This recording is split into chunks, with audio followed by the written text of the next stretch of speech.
अस्सलाम वालेकुम, मैं हूं आपका मेज़बान समर अब्बास। आप मुझे मेरे यूट्यूब चैनल पर देख रहे हैं। नाज़रीन, इमरान खान साहब ने आज एक बड़ा ही दबंग और बड़ा खौफनाक बयान दे दिया है। खान साहब ये कह रहे हैं कि अगर इस्टेब्लिशमेंट ने दुरुस्त फ़ैसले ना किए, तो सही फ़ैसले ना किए तो ये मुल्क भी तबाह हो जाएगा और सबसे पहले फ़ौज यानी इस्टेब्लिशमेंट जो है वो तबाह हो जाएगी, तो मुल्क के 3 टुकड़े हो जाएंगे। ये बयान ज़ाहिर है मौजूदा हालात के तनाजुर में दिया गया है। जो खान साहब मुसलसल फ़ौज से ये कह रहे हैं कि वो न्यूट्रल ना रहें, बल्कि वो न्यूट्रलिटी अपनी ख़त्म करें। अब पिछले दिनों खान साहब ने यह भी कहा कि फ़ौज जो है वो न्यूट्रल हो जाए। अब यानी कि वो न्यूट्रल रहे, कभी वो कहते हैं न्यूट्रल हो जाए, कभी कहते हैं न्यूट्रल ना रहे। लेकिन फ़ौज के बारे में खान साहब ने ये ज़रूर कह दिया है कि आप अगर दुरुस्त फ़ैसले नहीं करते तो फिर मुल्क तबाह हो जाएगा। अब ज़ाहिर है खान साहब ये जो बयान दे रहे हैं वो अपने तनाजुर में दे रहे हैं। मौजूदा जो हुकूमत और ख़ान साहब के दरमियान एक जंग चल रही है, मैं बल्कि इसे ज़्यादा आसान अल्फाज में कहूँगा, खान साहब के और इस्टेब्लिशमेंट के दरमियान जो जंग चल रही है कि मौजूदा जो इस वक्त हुकूमत है वो खान साहब चाहते हैं कि मज़ीद कंटिन्यू ना करे और फौरी तौर पर मुल्क के अंदर इंतखाबात करवा दिए जाएँ। अगर ऐसा नहीं होता, इस्टेब्लिशमेंट अगर इस पर रोल प्ले नहीं करती, तो मुल्क भी तबाह हो जाएगा खुदा ना खास्ता। और इस्टेब्लिशमेंट फ़ौज सबसे पहले अपने आप को तबाह करेगी ऐसा करके, अगर वो फौरी मुल्क में इंतखाबात की राह हमवार नहीं करती। तो ये खान साहब की तरफ से आज बोल न्यूज़ के दिए गए इंटरव्यू में मौक़िफ़ इख्तियार किया गया है। बहुत ही थ्रेटनिंग किस्म का एक ये बयान है खान साहब का। ज़ाहिर है इसमें उनकी अपनी वो प्लानिंग नज़र आ रही है कि खान साहब लगता है कि बड़े पैमाने पर बड़ी मैसिव कुछ चीज़ें प्लान कर रहे हैं आने वाले दिनों में अपने लॉन्ग मार्च को लेकर, कि अगर वो लॉन्ग मार्च नहीं होने दिया जाता या कामयाब नहीं होता तो मुल्क के लिए, फ़ौज के लिए उसके बहुत ज़्यादा डेवस्टेटिंग उसके असरात हो सकते हैं, उसका नतीजा हो सकता है। अब नाज़रीन, इस मामले पे इस वक्त जो सूरत हाल है, अगर हम इस लॉन्ग मार्च की अगर बात करें तो इस पर खान साहब की जो डेडलाइन थी 6 दिन पहले जो खान साहब ने इस्लामाबाद पहुँच कर दी थी लॉन्ग मार्च के अख्ताम पर, वो डेडलाइन 12 बजे एक्सपायर हो चुकी है। 6 रोज़ की जो अल्टीमेटम दिया था कि 6 रोज़ के अंदर गवर्नमेंट जो है वो इंतखाबात की अनाउंसमेंट करे, अगर नहीं करती तो फिर मैं दोबारा इस्लामाबाद की तरफ आऊँगा, ज़्यादा फोर्स के साथ आऊँगा और अगली दफ़ा के इस्लामाबाद में हम बैठेंगे, धरना देंगे। अब वो 6 दिन की जो डेडलाइन थी वो एक्सपायर हो गई है। अब उसमें नाज़रीन हुआ यह है कि खान साहब की तरफ से नई कॉल तो नहीं दी गई, ताहम ये ज़रूर कहा गया है कि जब तक सुप्रीम कोर्ट की जानिब से कोई फ़ैसला नहीं आ जाता उनके लॉन्ग मार्च के हवाले से, जो उन्होंने प्रोटेक्शन मांगी सुप्रीम कोर्ट ऑफ पाकिस्तान से, गारंटीज़ वो चाह रहे हैं कि हर सूरत में उन्हें लॉन्ग मार्च करने दिया जाए, किसी किस्म की रुकावटें जो हैं वो स्टेट की तरफ से, रियासत की तरफ से, हुकूमती मशीनरी की तरफ से हायल ना की जाए।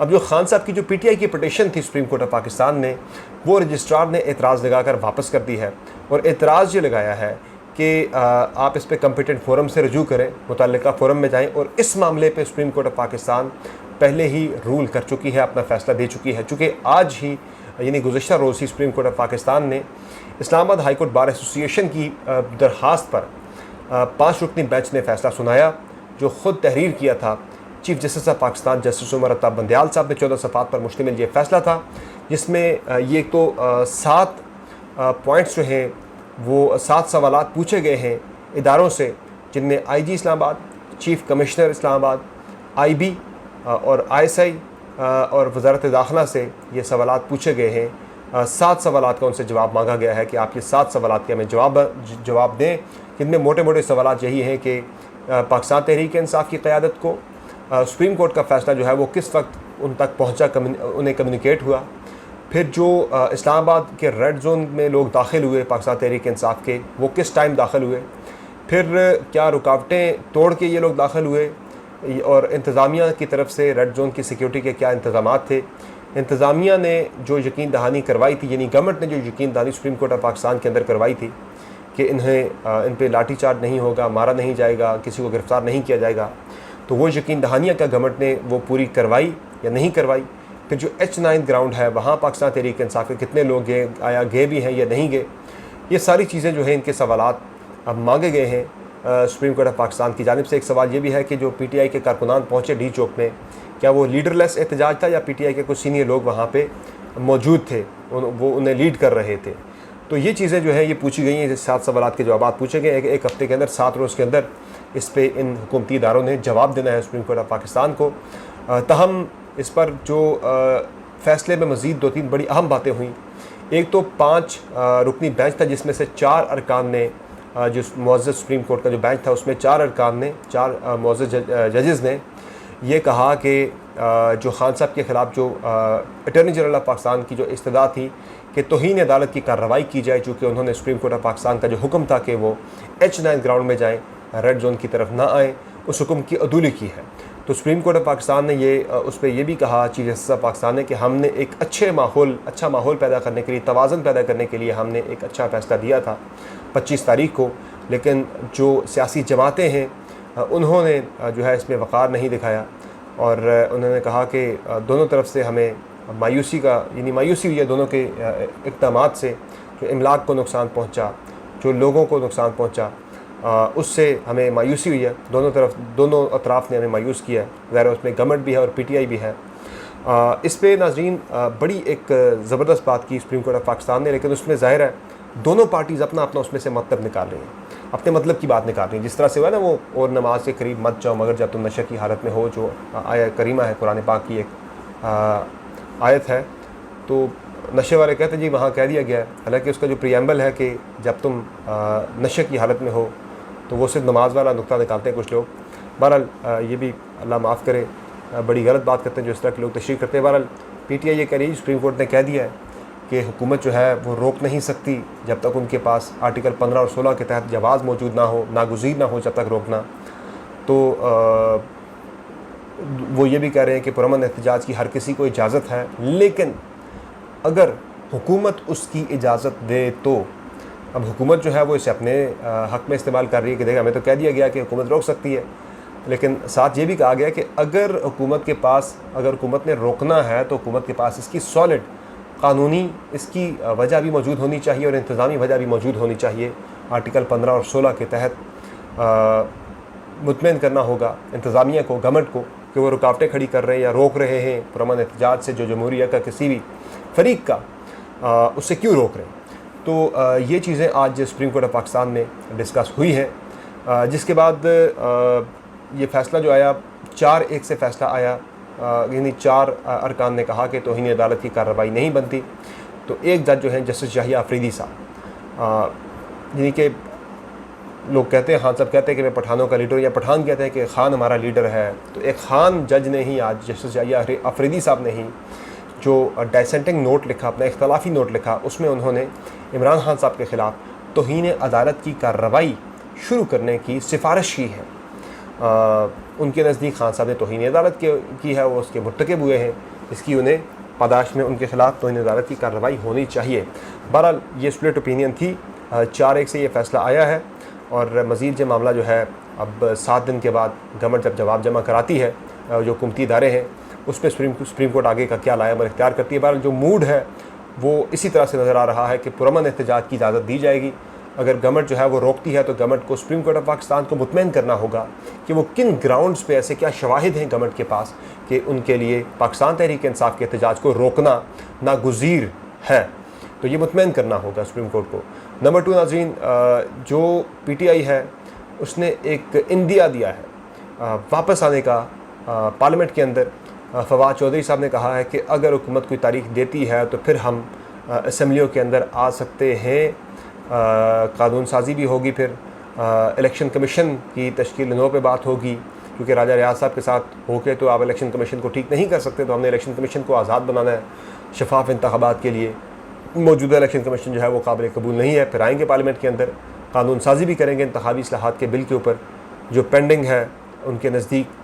हालांकि गवर्नमेंट जो है EVM का ख़ात्मा कर चुकी है, ओवरसीज़ पाकिस्तानियों के वोट का ख़ात्मा कर चुकी है, लेकिन फिर भी वो कह रहे हैं कि अगर कोई इलेक्शन की तारीख हमें मिलती है तो हम आके सुप्रीम कोर्ट के अंदर, हम आके पार्लियामेंट के अंदर बैठ सकते हैं। तो ये चीज़ें चल रही हैं। खान साहब पेशावर के अंदर है, जो साबिक फर्स्ट लेडी हैं वो भी वहाँ उन्हें बुला लिया गया था 2 रोज़ पहले। तो अभी खान साहब का फ़िल वक्त जो है वो पेशावर के अंदर ही, KP के अंदर ही CM हाउस में क़याम करने का इरादा है। हाँ, वो मुलाकातें वगैरह जितनी भी हैं खान साहब वहाँ से कर रहे हैं। तो इससे ज़ाहिर है पॉलिटिकली एक नुकसान तो पाकिस्तान तहरीक इंसाफ को ज़रूर हो रहा है, खान साहब को हो रहा है कि जब वो इनकलाब की बात करते हैं तो फिर उन्हें इनकलाब के लिए कुर्बानी देनी पड़ती है और उसमें गिरफ़्तारी सबसे छोटी कुर्बानी समझी जाती है। और मेरे ख़्याल से जो बाकी लोगों की भी राय है कि अगर गिरफ़्तारी की तरफ मामला जाता है खान साहब की, तो यही इस इनकलाब का नुक्ता आगाज़ हो सकता है। तो फिर शायद हालात बिल्कुल आउट ऑफ कंट्रोल हो जाए। वरना गवर्नमेंट बहुत ज़्यादा कॉन्फिडेंट है इस वक्त, चूँकि इस्टेब्लिशमेंट की तरफ से, इदारों की तरफ से उन्हें पूरी यकीन दहानी फ़िलहाल मिल चुकी है कि वो मुश्किल फ़ैसले जो मुल्क की मईशत को दोबारा रास्ते पर लाने के लिए करने हैं वो करें, बेधड़क करें। इस खौफ से फ़ैसले मत रोकें कि उन्हें हटा दिया जाएगा या ओहदे से निकाल दिया जाएगा, उन्हें यानी गवर्नमेंट से निकाल दिया जाएगा। उनकी गवर्नमेंट जो है वो, मेरी जो इन्फॉर्मेशन है वो नवंबर दिसंबर तक का ये है, गारंटीज़ हैं नवंबर दिसंबर तक की गवर्नमेंट हर सूरत में रहेगी। उसके बाद शायद मामला जो है वो केयर टेकर सेटअप की तरफ चला जाए, और केयर टेकर सेटअप जो है वो 3 महीने का केयर टेकर सेटअप नहीं आएगा, बल्कि ख़बरें इस्लामाबाद के अंदर ये गर्दिश कर रही है कि ये 5 से 6 महीने मिनिमम का केयर टेकर सेटअप जो है वो निगरान हुकूमत जो है वो टेक्नोक्रेट्स की इस्लामाबाद में आ सकती है इस हुकूमत के बाद। क्योंकि इस हुकूमत की जो लेजिटिमेसी है वो बहुत ज़्यादा चैलेंज हो रही है।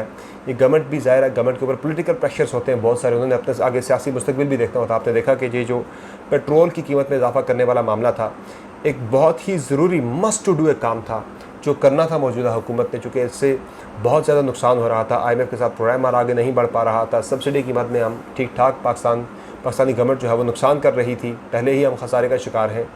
तो उसमें नाज़रीन चूँकि पॉलिटिकल गवर्नमेंट थी तो उस पर बहुत ज़्यादा प्रेशर्स थे, वो फैसले कर नहीं पा रही थी। इनडिसाइसिवनेस की वजह से डॉलर जो है वो 200 क्रॉस कर गया, हमारी स्टॉक मार्केट जो है वो नीचे आती चली गई, और साथ साथ जो हमारे रिज़र्व्स हैं, ज़र मुबादला के ज़ख़ायर हैं, वो गिरना शुरू हो गए। तो इसलिए जो निगरान सेटअप होगा उसे किसी की परवाह नहीं होती। तो एक एक्सटेंडेड जो है 6 महीने का तकरीबन जो है 5-6 माह का, 5, 6 या 7 महीने का जो केयर टेकर सेटअप है वो शायद इसके बाद उसे लाया जाए और उनसे बेधड़क फ़ैसले करवाए जाए, ताकि मुल्क के जो मईशत है वो सख्त फ़ैसले, कड़े फ़ैसले होंगे। आवाम के लिए ये बड़ा कड़ा दौर होगा, क्योंकि इसमें सारे अनपॉपुलर डिसीजन जो है वो किए जाएंगे, जो कीमतें बढ़नी है वो बढ़ती चली जाएंगी। और एक और मैं आपको फ़नी और अफसोसनाक भी इसे कहूँगा और खौफनाक भी कहूँगा, आवाम के लिए परेशान कुन है, पर्टिकुलरली कराची के आवाम के लिए, कि इलेक्ट्रिक को 1 हफ़्ते का जो गैस का बिल आया है 4 अरब रुपए का बिल। वुड यू बिलीव कि इलेक्ट्रिक को 1 हफ़्ते का गैस का बिल जो आया है 4 अरब रुपए का, पाकिस्तानी तारीख़ के अंदर किसी भी एंटिटी को मिलने वाला ये सबसे भारी और बड़ा बिल है। इससे पहले के इलेक्ट्रिक के हुकाम से मेरी बात हुई, वो कहते हैं कि हमें तो महीने में भी हमारा कभी 4 अरब का बिल नहीं बना, जो 1 हफ़्ते में हमें गैस का 4 अरब का बिल आ गया। तो आप अंदाज़ा लगा लीजिए कि जो हम LNG RLNG इस वक्त इस्तेमाल हो रही है, कि इलेक्ट्रिक को दी जा रही है, उस पर जो उसके रेट्स हैं वो बहुत ज़्यादा हैं, बहुत हाई रेट्स हैं। तकरीबन यही RLNG जो है ये हमें मिलती थी 1400-1500 रुपए की पड़ती थी पर MMBTU, तो अब ये 4500 रुपये की पड़ रही है पर MMBTU। जो हमारी कुदरती गैस है वो हमें पड़ रही है कोई तकरीबन 800, 850, 900 रुपये की पड़ती है, 850 रुपये की पड़ती है पर MMBTU, और उधर से RLNG 4500 की है। तो ये कुछ सिलेक्टेड एक ग्रुप ऑफ इंडस्ट्रीज़ है जिन्हें कुदरती गैस दी जा रही है, और RLNG जो है वो के इलेक्ट्रिक को बाकी एंटिटीज़ को दी जा रही है। अब इससे होगा क्या? होगा ये कि 4 अरब का बिल जब आपने के इलेक्ट्रिक को थमा दिया है, के इलेक्ट्रिक वाले अपनी जेब से तो नहीं देंगे, वो फ्यूल प्राइस एडजस्टमेंट या फ्यूल चार्जेस की जो एडजस्टमेंट है उसकी मद में ये जो अमाउंट है वो सारे का सारा जो बोझ है ऑब्वियसली वो फ्यूल चार्जेस की मद में आवाम को मुंतकिल करेंगे। अब मैंने अपने इतवार के प्रोग्राम में ख़बरदार भी किया था, बताया भी था कि आने वाले 1-2 माह के अंदर जो फ्यूल चार्जेस हैं, जो फ्यूल सरचार्ज है, फ्यूल प्राइस एडजस्टमेंट जिसे कहा जाता है, कि बिजली जो है वो फ्यूल आप जितना महंगा ख़रीदते हैं, आने वाले महीने में आप बिल के अंदर उसको फ्यूल की प्राइस को आप एडजस्ट करके बिल के अंदर शामिल करते हैं। अगर आपको फ्यूल सस्ता पड़ रहा हो जितना आपने बिल में चार्ज किया हुआ है, तो उससे आप अगले महीने में आवाम को रिलीफ देते हैं, उतना बिल उनका कम कर देते हैं, माइनस में चला जाता है, उतने पैसे कम कर लिए जाते हैं बिल में से। अगर आपका फ्यूल महंगा आए तो जितना महंगा आए, आपने जितना चार्ज किया हुआ है उसके ऊपर एडिशनल कॉस्ट जो है वो फ्यूल प्राइस एडजस्टमेंट की मद में या फ्यूल चार्जेस की मद में वो आवाम को लग के आती है बिल के अंदर। तो के इलेक्ट्रिक जो है उसे 4 अरब का 1 हफ़्ते का बिल आ गया गैस का, तो आप अंदाज़ा लगा लीजिए कि फ्यूल चार्जेस की मद में अगले 1 महीने के अंदर, 2 महीने के अंदर आवाम को कितने भारी भरकम बिल्स मिलेंगे। मैंने बताया था 10 से 12 रुपये कम अज़ कम जो है फ़ी यूनिट आवाम को लग के आएगा। आवाम की तो इससे यकीनी तौर पर चीखें निकल जानी है। हमें फौरी तौर पर एक सबसे पहले तो एनर्जी कंजर्वेशन एक प्लान बनाना होगा जिससे हमने तवानाई बचानी है। दफातर जल्दी खोल लिए जाएँ, जल्दी बंद कर लिए जाए शाम को। इसके साथ साथ जो मार्केट्स की क्लोजर का टाइम भी बना लिया जाए और आवाम जो हैं उनसे ये कहा जाए कि आप बिजली कम से कम इस्तेमाल करें। कोशिश करें कि जहाँ कमरे में 2 पंखे चलते हैं वहाँ 1 चलाएं, एसी जहाँ 2 चलते हैं वहाँ 1 चलाएं, एसी को पीक आवर्स में मत चलाइए। इस तरह की चीज़ों का जहाँ जहाँ आप ख्याल रख सकते हैं। एसी को आप अगर 20 डिग्री 22 डिग्री पे रखें, 26 डिग्री पे रखें, 25 डिग्री पे रखें, फिर भी एसी आपका ठीक ठाक कूलिंग करता है। 24-25 डिग्री पर भी, उससे आप 16-18 डिग्री पर मत रखिए। बिजली जितनी बचा सकते हैं, कमरे में एडिशनल 4-4 लाइट्स ऑन करने के बजाय अगर आप 1 लाइट ऑन कर लें तो उससे भी गुजारा हो सकता है। ज़ाहिर है एक अफ्ताद हमारे गले पड़ गई है, अब हमने उससे निमटना है। इसकी कसूरवार ना पाकिस्तान तहरीक इंसाफ थी, ना इसकी कसूरवार मौजूदा हुकूमत है, क्योंकि जो यूक्रेन रूस जंग की वजह से पूरी दुनिया में फ्यूल बहुत ज़्यादा इस वक्त महंगा है और पाकिस्तानी अवाम को ज़ाहिर ये इम्पोर्ट बिल जब पड़ता है तो गवर्नमेंट ऑफ पाकिस्तान पे भी बहुत ज़्यादा भारी इसका बोझ पड़ता है, असर पड़ता है। और इसका आवाम के ऊपर तो ज़ाहिर फ्यूल चार्जेस की मद में जो लग के आता है सरचार्ज वो बहुत ज़्यादा हैवी पड़ेगा। इससे जो लोग हैं शायद उनकी बिल देने की सकत ना रहे, वो बिल जमा ना करवा सकें। और साथ साथ जो सबसे ख़तरनाक चीज़ है कि अगर लोग बिल जमा कराने की सकत में नहीं रहती, जमा नहीं करवा सकते, हमारा सर्कुलर डेट जो है वो जो कि 2.5 जो है उस पर पहुँच चुका है ट्रिलियन पे, तो ये मज़ीद इससे ऊपर जा सकता है। ये 2500 अरब से क्रॉस कर चुका है, तकरीबन इस पर 2500 अरब पे पहुँच चुका है, ये मज़ीद ऊपर जाएगा और 2-2.5 अरब मज़ीद ऊपर चला जाएगा। तो हमें इससे बचना है, अपने अवाम को बचाना है, मुल्क को बचाना है। और साथ साथ हमें इसमें जितनी हम कर सकते हैं, सबसे अहम चीज़ जो करने वाली है वो हमारी गवर्नमेंट की करने वाली है कि खुदारा जो आप एक सिलेक्टेड ग्रुप ऑफ इंडस्ट्रीज़ को आप गैस दे रहे हैं, कुदरती गैस, वो फिल वक्त उनसे उठा के आप जो है वो तवानाई पैदा करने वाले जो भी ज़राए हैं आप उन्हें दीजिए। इंडिजिनस गैस उन्हें दीजिए, जो सस्ती गैस है कुदरती गैस दें ताकि वो सस्ती बिजली पैदा करें, आवाम को रिलीफ फराम करें। गर्मियों के 2-3 महीनों में कम से कम ये प्रैक्टिस कर लीजिए। आगे सर्दियाँ हैं, वैसे भी आवाम पे लोड कम हो जाएगा। इस तरह से एडजस्टमेंट इसकी बेहतर अंदाज में की जाए और एनर्जी कंजर्वेशन प्लान अगर बनाया जाए, स्ट्रेटजी बनाई जाए, तो हम इस मुसीबत से बच सकते हैं, अपने आवाम को बचा सकते हैं। और बहुत सी इस तरह की चीज़ें हैं जो आपके साथ डिस्कस करनी है। फिल वक्त चूँकि गुफ्तगू लंबी हो गई है, अगले व्लॉग में आपके साथ मज़ीद अहम पॉइंट्स लेकर आएंगे। अगले व्लॉग में फिल वक्त इजाज़त दीजिए। अल्लाह हाफ़िज़।